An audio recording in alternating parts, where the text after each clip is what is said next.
आज के इस वीडियो में हम एक ऐसे व्यक्ति के बारे में या फिर यूँ कहें कि एक ऐसे महापुरुष के बारे में बात करने वाले हैं जिसके संबंध में ये कहा जाता है कि उसके द्वारा ही राजपूतों की उत्पत्ति हुई थी।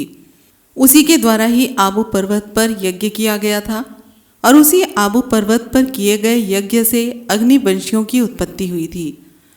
शायद आप लोग समझ ही गए होंगे कि उस व्यक्ति को हम लोग इतिहास में दत्तात्रेय के नाम से जानते हैं। गुजरात, महाराष्ट्र, कर्नाटक, आंध्र प्रदेश, इन सब जगहों में दत्तात्रेय की पूजा होती है। उनका एक संप्रदाय है और उस क्षेत्र में दत्तात्रेय संप्रदाय के लोगों का बहुत प्रभाव है। जब हम दत्तात्रेय संप्रदाय के लोगों की बात करते हैं तो मन में बहुत सवाल आते हैं, जैसे कि दत्तात्रेय असल में कौन थे, उनका असल इतिहास क्या था, क्या उनके कारण ही भारत से बौद्ध धर्म का पतन हुआ, क्या उनके कारण ही भारत से जैन धर्म का प्रभाव कम हुआ।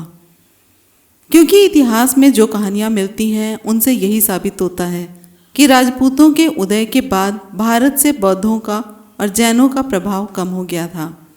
इन सब बातों में कितनी सच्चाई है, आज हम एक एक करके इन सब पर विस्तार से बात करेंगे। चलिए शुरू करते हैं आज का वीडियो। जय भीम, नमो बुद्धाय। स्वागत है आप सभी का आपके अपने चैनल अनमोल इतिहास में। चलिए शुरू करते हैं आज का वीडियो। दत्तात्रेय के बारे में बहुत सारे ग्रंथ आपको मिल जाएंगे जिनमें उनके बारे में जानकारी दी गई है, जैसे कि भागवत पुराण, मार्कंडेय पुराण, स्कंद पुराण, अवधूत गीता, श्री गुरु चरित्र, यहाँ तक कि महाभारत में भी उनकी चर्चा की गई है। इन ग्रंथों के अलावा और भी ग्रंथ हैं जिनमें दत्तात्रेय के बारे में जानकारी मिलती है। तो सबसे पहले बात करेंगे हम दत्तात्रेय का परिचय। दत्तात्रेय को भारतीय संन्यास, योग, तंत्र और अद्वैत दर्शन की परंपरा से जोड़ा जाता है। दत्तात्रेय का उल्लेख कई ग्रंथों में किया जाता है, जैसे कि भागवत पुराण, मार्कंडेय पुराण, मत्स्य पुराण, स्कंद पुराण, भारत का इतिहास, अवधूत गीता, वराह पुराण, पद्म पुराण, ब्रह्मांड पुराण, त्रिपुरा रहस्य, जावाल उपनिषद, महाभारत, श्री गुरु चरित्र ग्रंथ, दत्त महात्म्य, गोराक्ष सिद्धांत संग्रह। ये नाथ संप्रदाय का एक महत्वपूर्ण ग्रंथ है। इतने सारे ग्रंथों में दत्तात्रेय का उल्लेख मिलता है। इन सभी ग्रंथों में सबसे महत्वपूर्ण ग्रंथ श्री गुरु चरित्र ग्रंथ है। दत्त महामात्य ग्रंथ और गौराक्ष सिद्धांत संग्रह को माना जाता है, लेकिन सबसे ज़्यादा महत्व श्री गुरु चरित्र ग्रंथ को दिया जाता है, क्योंकि ये दत्तात्रेय संप्रदाय का सबसे महत्वपूर्ण ग्रंथ है। जैसा कि आप सभी जानते हैं कि हमारे देश में दत्तात्रेय के नाम पर संप्रदाय भी हैं। दत्तात्रेय को पुराणों में ब्रह्मा, विष्णु और महेश की संयुक्त शक्तियों का अवतार माना गया है, यानी कि तीनों शक्तियों का एक अवतार। पुराणों में दत्तात्रेय को इस प्रकार से दिखाया गया है, लेकिन ये आपको भी समझना होगा कि ये घटना महाभारत काल की नहीं है। फिर भी इसका उल्लेख आपको महाभारत में मिलेगा, पुराणों में भी इसका उल्लेख मिलता है। नाथ संप्रदाय में दत्तात्रेय को आदि गुरु माना गया है और अवधूत संप्रदाय में दत्तात्रेय को पूर्ण अवतारी पुरुष का दर्जा दिया गया है। महाराष्ट्र, गुजरात, आंध्र प्रदेश, कर्नाटक में दत्तात्रेय की पूजा व्यापक स्तर पर की जाती है। दत्तात्रेय को 3 सिर वाले और 6 हाथों वाले एक देव के रूप में दर्शाया जाता है, जैसा कि आपको स्क्रीन पर दिखाया जा रहा है। उनका मुख्य संदेश है कि संसार में रहते हुए भी वैराग्य और ईश्वर की अनुभूति की जा सकती है। उसके लिए आपको जंगलों में जाकर तपस्या करने की कोई आवश्यकता नहीं है, जैसा कि आमतौर पर हमारे यहाँ कुछ लोग कहते हुए आपको मिल जाएंगे कि ईश्वर की अगर आपको अनुभूति करनी है, उसे देखना है, प्राप्त करना है, तो आपको गुफाओं में जाकर कठोर तप करना पड़ेगा। बिना अन्न जल ग्रहण किए आपको सारे कार्य करने पड़ेंगे, तभी जाके आपको ईश्वर की अनुभूति होगी। लेकिन दत्तात्रेय का कहना है कि आप संसार में रहते हुए भी वैराग्य और ईश्वर की अनुभूति कर सकते हैं। आपको सांसारिक चीज़ें छोड़ने की कोई आवश्यकता नहीं है। तो ये था दत्तात्रेय का परिचय। और अब बात करते हैं दत्तात्रेय के इतिहास पर कि दत्तात्रेय का इतिहास क्या कहता है। भागवत पुराण और श्री गुरु चरित्र ग्रंथ के अनुसार दत्तात्रेय को ऋषि अत्रि और अनुसुईया का पुत्र बताया गया है। इसमें जो कथा है वो इस प्रकार है। ऋषि अत्रि और उनकी पत्नी अनुसुईया ने घोर तप किया। ब्रह्मा विष्णु महेश ने प्रसन्न होकर अपने अंश को मिलाकर उन्हें एक पुत्र दिया। यही पुत्र श्री दत्तात्रेय कहलाया। दत्तात्रेय जन्म से ही त्रिमूर्ति स्वरूप और संपूर्ण ब्रह्म ज्ञान युक्त थे, यानी कि उन्हें सारे ब्रह्म का ज्ञान था। बचपन से ही दत्तात्रेय को सांसारिक मोह माया में कोई लगाव नहीं था। वे गृहस्थ जीवन में ना पड़कर अवधूत सन्यासी बन गए। उन्होंने जंगलों और तीर्थों में विचरण किया तथा शिष्यों को योग, तंत्र एवं अद्वैत का संदेश दिया। दत्तात्रेय का मानना था कि उन्होंने इस संसार से ही शिक्षा प्राप्त की है।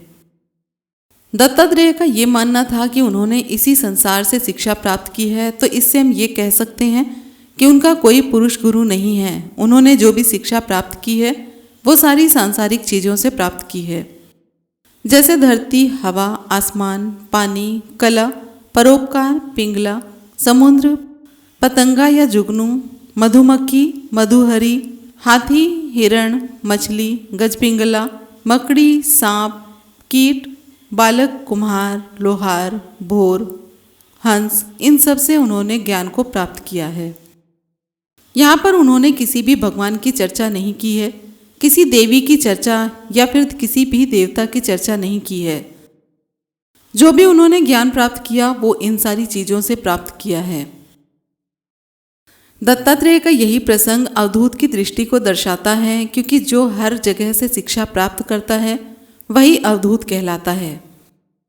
वह मुक्त पुरुष और ब्रह्म ज्ञान को प्राप्त कर चुका होता है। वह साधारण मनुष्य की तरह जरूर दिखता है, परंतु उसके भीतर संपूर्ण ब्रह्म स्वरूप होता है। इसी कारण दत्तात्रेय को भारतीय परंपरा का आद्य अवधूत माना जाता है, या ये कहें कि पहला अवधूत माना जाता है। श्री गुरु चरित्र ग्रंथ के अनुसार दत्तात्रेय को केवल पौराणिक देवता ही नहीं बल्कि उन्हें योगीराज और आदि गुरु भी माना गया है। वे समय समय पर अवतार लेकर मानवता को मार्गदर्शन देते हैं। दत्तात्रेय का प्रथम अवतार श्रीपाद श्री वल्लभ को माना जाता है और दत्तात्रेय का दूसरा अवतार नरसिंह सरस्वती को माना जाता है। ये लोग 14वीं और 15वीं सदी के थे। तो ये था दत्तात्रेय का इतिहास, जो उनकी कहानी थी, जो कि ग्रंथों में लिखी है। ग्रंथों के आधार पर ये उस बारे में चर्चा थी, क्योंकि अब कुछ विद्वान इनका जो संबंध है वो नाथ संप्रदाय से बताते हैं। कुछ विद्वान इनका जो संबंध है वो अद्वैत दर्शन से बताते हैं। तो चलिए उनके बारे में भी थोड़ी सी बात कर लेते हैं। सबसे पहले बात करते हैं नाथ संप्रदाय और दत्तात्रेय के बारे में। नाथ संप्रदाय का मूल गुरु आदिनाथ को माना जाता है, यानी कि भगवान शंकर को माना जाता है। फिर इस संप्रदाय को व्यवस्थित रूप मच्छंदर नाथ और गोरखनाथ ने दिया। कहा तो ऐसा ही जाता है, परंतु वास्तव में शंकर भगवान के समय में कोई नाथ संप्रदाय नहीं था। नाथ संप्रदाय की नींव रखने वाले मच्छंदर नाथ थे। उस परंपरा को आगे बढ़ाने वाले गुरु गोरखनाथ थे। लेकिन इस परंपरा को भगवान शंकर से जोड़ा गया है, इसीलिए कुछ विद्वानों का ऐसा मानना है कि वही पहले गुरु हैं, यानी कि भगवान शंकर ही नाथों के पहले गुरु हैं। उन्हीं से इस परंपरा को लाया गया है। नाथ संप्रदाय का मुख्य साधन हठ योगी, कुंडलिनी जागरण और गुरु भक्ति है। नाथ योगियों की परंपरा में दत्तात्रेय का नाम आद्य गुरु अर्थात पहला गुरु के रूप में लिया जाता है। उन्हें योगीराज, दत्तात्रेय और गुरुओं का गुरु भी कहा जाता है। ऐसी मान्यता नाथ संप्रदाय में प्रचलित है और इसका ठीक ठीक उल्लेख नहीं मिलता है कि यह परंपरा नाथ संप्रदाय में कब से आई। दत्तात्रेय के जन्म के समय की जानकारी भी बस कहानी के रूप में मिलती है, स्पष्ट रूप से किसी भी ग्रंथों में नहीं मिलती है। और इतिहास कभी कहानी नहीं होता। इतिहास हमारा अतीत होता है, न कि कहानी। नाथ योगी स्वयं को अवधूत मानते हैं और दत्तात्रेय अवधूत परंपरा के मूल माने जाते हैं। महाराष्ट्र, गुजरात, कर्नाटक, आंध्र प्रदेश में नाथ संप्रदाय और दत्तात्रेय संप्रदाय एक दूसरे से जुड़े हैं। बहुत से नाथ योगियों ने दत्तात्रेय को आदि गुरु मानकर उनकी पूजा की है। वहीं दत्तात्रेय संप्रदाय ने नाथों से योग और तपस्या की परंपरा को ग्रहण किया है। यहाँ पर बहुत सी ऐसी बातें हैं जो इतिहास के विरुद्ध होती दिखाई देती हैं, क्योंकि नाथों का जो संबंध वज्रयान तंत्रयान से है, मच्छंदर नाथ, गुरु गोरखनाथ, ये 84 महासिद्धों में वज्रयान में दिखाई देते हैं। लेकिन जब दत्तात्रेय के बारे में पढ़ते हैं तो दत्तात्रेय के संबंध में भी इस तरह की जानकारी मिलती है। लेकिन कुछ और इतिहासकार हैं, कुछ और विद्वान लोग हैं जो लोग ये बताते हैं कि दत्तात्रेय के द्वारा ही आबू पर्वत पर एक यज्ञ किया गया था, जो मुख्य रूप से उस समय बौद्ध धर्म के विरुद्ध में था, क्योंकि दत्तात्रेय के समय में बौद्ध धर्म भारत का एक प्रभावशाली धर्म था। उसी के विरोध में उन्होंने आबू पर्वत पर यज्ञ किया था और उस यज्ञ की अग्नि से अग्निवंशी राजपूतों की उत्पत्ति हुई थी और उन्हीं के द्वारा बाद में बौद्ध धर्म को भारत से समाप्त कर दिया गया था। इस तरह की कुछ कहानियां मिलती हैं, उनके बारे में भी आगे बात करेंगे। अब बात करते हैं दत्तात्रेय और अद्वैत परंपरा के संबंध पर कि अद्वैत परंपरा से दत्तात्रेय का क्या संबंध है। दत्तात्रेय और अद्वैत परंपरा के संबंध में जानकारी अवधूत गीता से प्राप्त होती है। अवधूत गीता के अनुसार ब्रह्म ही एकमात्र सत्य है, जगत केवल माया है, जीव और ब्रह्म में कोई भेद अर्थात अंतर नहीं है। इसी कारण विद्वानों ने दत्तात्रेय को अद्वैत परंपरा से जोड़ा है, क्योंकि शायद शंकराचार्य ने भी यही कहा था। अद्वैत परंपरा के संबंध में ये भी कहा जाता है कि इस परंपरा की शुरुआत बहुत प्राचीन समय से है, परंतु अद्वैत परंपरा को अधिकतर विद्वान शंकराचार्य से जोड़ते हैं, क्योंकि उन्हीं के समय से अद्वैत परंपरा को ख्याति प्राप्त हुई थी, यानी कि प्रसिद्धि प्राप्त हुई थी। शंकराचार्य से पहले दत्तात्रेय का भी स्पष्ट उल्लेख नहीं मिलता है। भागवत पुराण में दत्तात्रेय को अवधूत योगी कहा गया है। दत्तात्रेय के संबंध में बहुत सी भ्रांतियां समाज में फैली हुई हैं। कुछ लोग बताते हैं कि दत्तात्रेय का जन्म 800 ईसा पूर्व में हुआ था और धार्मिक लोगों का मानना है कि दत्तात्रेय का जन्म महाभारत काल से पूर्व हुआ था, इसीलिए उनका महाभारत में उल्लेख है। लेकिन इन सारे दावों को कुछ इतिहासकार सीधे तौर पर खारिज कर देते हैं और वे मानते हैं कि दत्तात्रेय का जो संबंध है वो 8वीं सदी का था। उस पर भी थोड़ी सी बात कर ही लेते हैं। दत्तात्रेय और आबू पर्वत। दत्तात्रेय ने आबू पर्वत, जिसे उस समय अबुर्दाचल पर्वत कहा जाता था, यानी कि जिसे हम आबू पर्वत आज कहते हैं, उसका वास्तविक नाम अबुर्दाचल पर्वत था। अब एक सवाल और है कि इसका नाम अबुर्दाचल पर्वत कैसे पड़ा। इसके संबंध में भी एक कथा मिलती है, पर वो कथा वास्तविक नहीं है, उसमें भी थोड़ा सा संशोधन करना पड़ेगा। कथा है कि एक बहुत बड़ा नागवंशीय कोई महापुरुष था, उसका नाम था अर्बुद। उसी के नाम पर इस पर्वत का नाम रखा गया था और लोक कथाओं में जो इसकी चर्चा की जाती है वो इस प्रकार की जाती है। आबू पर्वत पर एक बहुत विशाल नाग रहता था, बहुत शक्तिशाली था। उसी नाग के नाम पर इस पर्वत का नाम अर्बुदाचल पड़ा था, क्योंकि उस नाग का नाम था अर्बुद। और आबू पर्वत के संबंध में ये भी कहा जाता है कि दत्तात्रेय ने आबू पर्वत पर ही तपस्या की थी। दत्तात्रेय ने आबू पर्वत पर कई वर्षों तक तपस्या की, इसी कारण आबू पर्वत को दत्तात्रेय की साधना भूमि भी माना जाता है।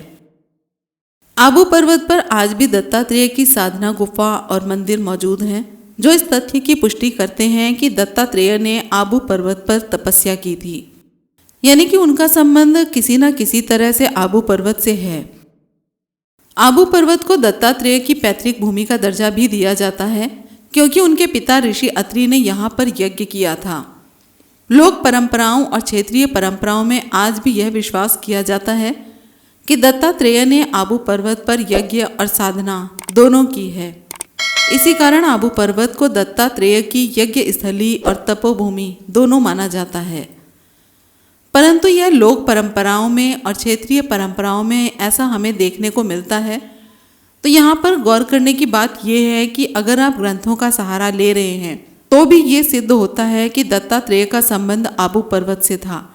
दत्तात्रेय ने वहाँ पर तपस्या की थी, यज्ञ किया था। ये प्रमाणित होता है ग्रंथों से। अब एक और कहानी इतिहास में बताई जाती है कि दत्तात्रेय के द्वारा ही आबू पर्वत पर यज्ञ किया गया था और उसी यज्ञ की अग्नि से अग्निवंशियों की उत्पत्ति हुई थी। अब यहाँ से थोड़ी सी जो बात करेंगे वो पुस्तक भारत का इतिहास से है, जिसमें लिखा है विदेशी हूणों और शकों की संख्या अधिक थी। दूसरी ओर अफगानिस्तान एवं ईरान में भी हूण एवं शक अधिक संख्या में रह रहे थे। इस प्रकार इन जातियों के आवासीय क्षेत्रों को देखते हुए राजस्थान भारत का सबसे निकटतम भाग था, जहां आसानी से सभी एकत्रित हो सकते थे। इतनी बड़ी संख्या के लिए खुला स्थल चाहिए था और वह आबू पर्वत से अच्छी और कोई जगह न थी। राजस्थान की जलवायु मरुस्थलीय है, जहां नाम मात्र की वर्षा होती है, इसीलिए यहाँ का मौसम विशाल सेना के रखरखाव के लिए सुविधाजनक भी था। आबू पर्वत पर अनेक बड़ी बड़ी झीलें स्थित हैं, जिससे सेना के लिए प्रचुर मात्रा में पानी मिल सकता था। इन सभी सुविधाओं को देखते हुए आबू पर्वत को धर्मांतरण यज्ञ हेतु निश्चित किया गया। इस यज्ञ का प्रभारी दत्तात्रेय था। यहाँ पर आप नाम देख सकते हैं कि इस यज्ञ को दत्तात्रेय के द्वारा ही करवाया गया था। ये एक साधारण व्यक्ति था, इसे यज्ञ करना नहीं आता था, किंतु इसके अंदर ये प्रबल सोच थी कि राजाओं का एक ऐसा संगठन तैयार किया जाए जो ब्राह्मण वर्ग के इशारे पर काम करे, जिससे भारत से बौद्ध धर्म को समाप्त किया जा सके और उसकी जगह पुरातन पंथी वैदिक धर्म यानी कि ब्राह्मण धर्म को स्थापित किया जा सके। इसीलिए दत्तात्रेय नामक व्यक्ति ने भली भांति यज्ञ संपन्न उत्पन्न कराने वाले 13 ब्राह्मणों को बुलाया।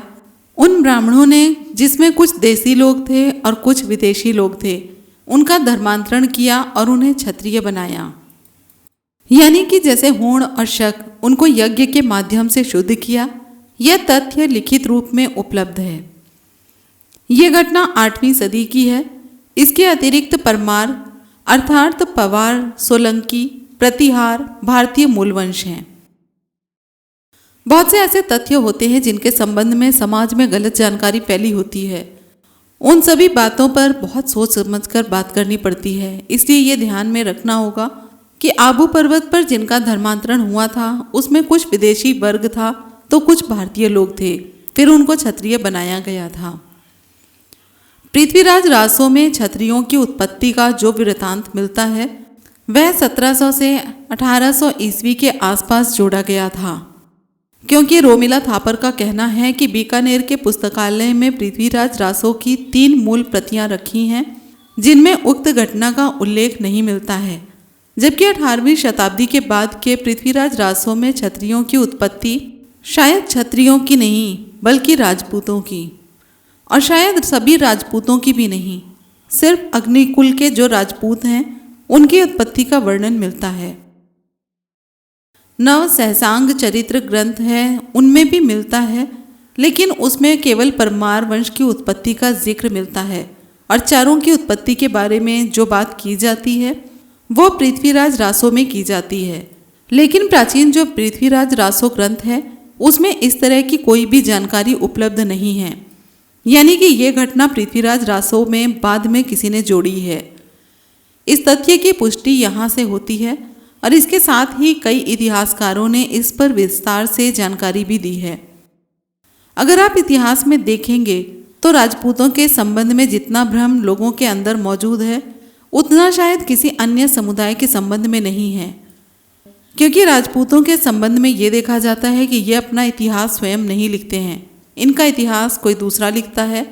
और यही कारण है कि राजपूतों के इतिहास के संबंध में बहुत गलत जानकारियां समाज में फैलाई गई हैं। दत्तात्रेय का जो समय है वो निश्चित नहीं है, लेकिन धार्मिक लोगों में मान्यता ये है कि उनका जो समय है वो महाभारत काल के आसपास का है, क्योंकि महाभारत में उनका उल्लेख है, इसीलिए उनका जो समय महाभारत काल के आसपास माना जाता है।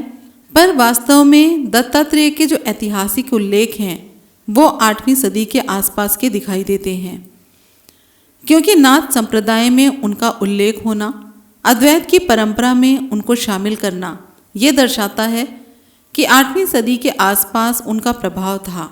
उससे पहले हमें दत्तात्रेय के संबंध में कोई भी स्पष्ट जानकारी नहीं मिलती है। और दत्तात्रेय के संबंध में ये भी गलत धारणा लोगों के अंदर डाली गई है कि दत्तात्रेय के द्वारा ही आबू पर्वत पर यज्ञ किया गया था और उसी यज्ञ की अग्नि से अग्नि कुल के जो राजपूत हैं उनकी उत्पत्ति हुई थी। दत्तात्रेय का जो प्रभाव है हमारे देश में वो गुजरात, महाराष्ट्र, कर्नाटक, आंध्र प्रदेश वाले में ज़्यादा दिखाई देता है। वहाँ पर उन्हें एक भगवान की तरह मान्यता दी गई है। दत्तात्रेय के संबंध में राजाओं के 4-5 अभिलेख तो मिलते नहीं हैं कि उनमें इनका वर्णन किया गया हो और उसी के आधार पर यह तय किया जा सके कि दत्तात्रेय का निश्चित समय कब का था, क्योंकि धार्मिक लोगों का मानना कुछ और है और इतिहासकारों का मानना कुछ और लोक परंपराएं हैं जो कुछ और ही जानकारी देती हैं। तो यहाँ पर किसकी बात मानी जाए? अगर धार्मिक लोगों की बात ना मानो तो उन्हें बुरा लगता है, इतिहासकार की ना मानो तो वो लोग ये कहते हैं कि आप फैक्ट पर बात नहीं करते। इतिहासकारों की बात मानो तो धार्मिक लोग बुरा मान जाते हैं, उन्हें ऐसा लगता है कि आप हमारी धार्मिक भावनाओं को आहत कर रहे हैं। दत्तात्रेय का जो समय है वो निश्चित नहीं है और जिसका समय निश्चित नहीं है उसके बारे में कुछ भी कहना उचित नहीं है। लेकिन इन सभी तथ्यों के अनुसार ये कहा जा सकता है कि दत्तात्रेय का समय 8वीं सदी के आसपास का था, क्योंकि अगर ये कहा जाए कि 8वीं सदी के आसपास से ही ज़्यादा प्रभाव हमें नाथ परंपरा में भी, अद्वैत परंपरा में भी दिखाई देता है तो ये बात धार्मिक लोगों को बुरी लग जाती है, क्योंकि फिर यहाँ पर इतिहासकारों का समर्थन की बात आ जाती है। इतिहासकारों ने ये घटना 8वीं सदी की लिखी है और इतिहासकार जिस घटना का उल्लेख कर रहे हैं हमें उस घटना को भी समझना पड़ेगा। इस घटना का जो उल्लेख है वो नव साहसंग चरित्र नाम के ग्रंथ में पहली बार किया गया है। पृथ्वीराज रासो में इस घटना को बहुत बाद में किसी ने जोड़ा है और इसे जोड़ने का मुख्य कारण ये था ताकि इस बात को साबित किया जा सके कि वास्तव में यज्ञ की अग्नि से अग्निवंशियों की उत्पत्ति हुई थी। लेकिन वैज्ञानिक दृष्टिकोण से ये संभव नहीं है, तो हमें बहुत से तथ्यों को परखना होगा और फिर सोचना होगा। धार्मिक मान्यताओं को भी देखना पड़ेगा, इतिहासकारों को भी महत्व देना पड़ेगा और वास्तविक तथ्य क्या है उन पर भी बात करनी पड़ेगी। तो ये थी एक छोटी सी जानकारी दत्तात्रेय के बारे में। वीडियो अगर अच्छा लगा हो तो लाइक ज़रूर करें, वीडियो को शेयर करें। वीडियो पसंद आई हो तो चैनल को सब्सक्राइब ज़रूर करें। मिलते हैं फिर अगले वीडियो में। जय भीम, नमो बुद्धाय, जय संविधान।